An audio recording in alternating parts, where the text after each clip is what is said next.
I'm Skylar and these are my point shoe hacks. So for a completely new pair of shoes, what I'll do is I always have to put jet glue in, not a lot, but I've been using hot stuff. It's like liquid and then it instantly dries.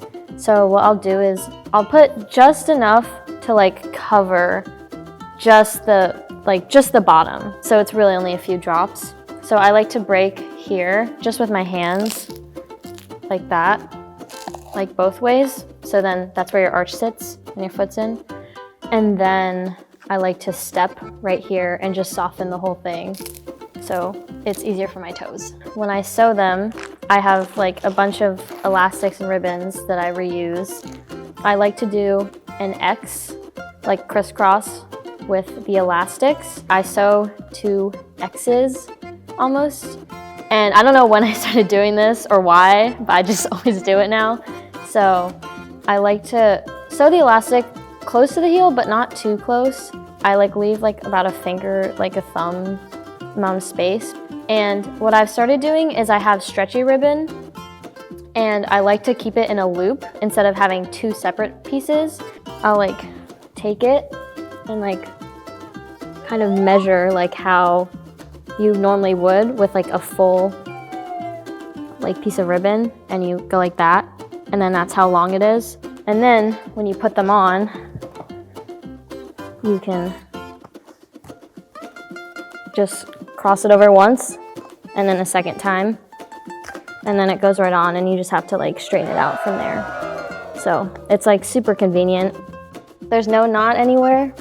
It never comes out. Well, I've tried a lot of different things for like toe protection, and I found that putting too much stuff in the shoe, you can't really feel the floor as much. I wore paper towels for a little bit, but that was like so many blisters.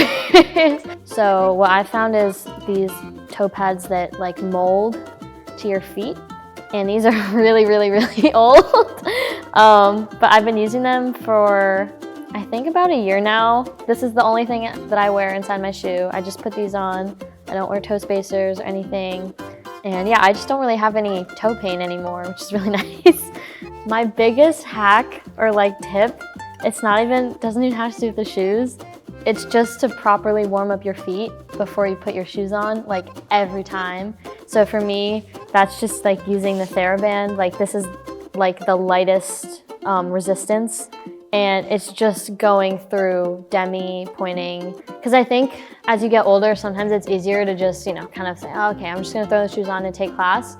Take 2 minutes and just properly warm up your feet before putting them in, and it makes a world of a difference. It's just a lot of trial and error, I think, with point shoes, figuring out what works for you and just being patient. I just remember that my first pair of shoes lasted like months.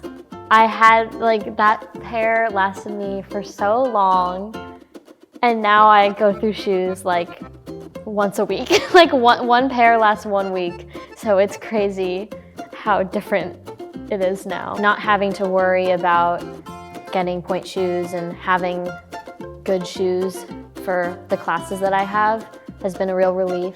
It means everything, and it is so, so, so helpful. By giving to the SAB Point Shoe Fund, you can help me and my friends stay on our toes.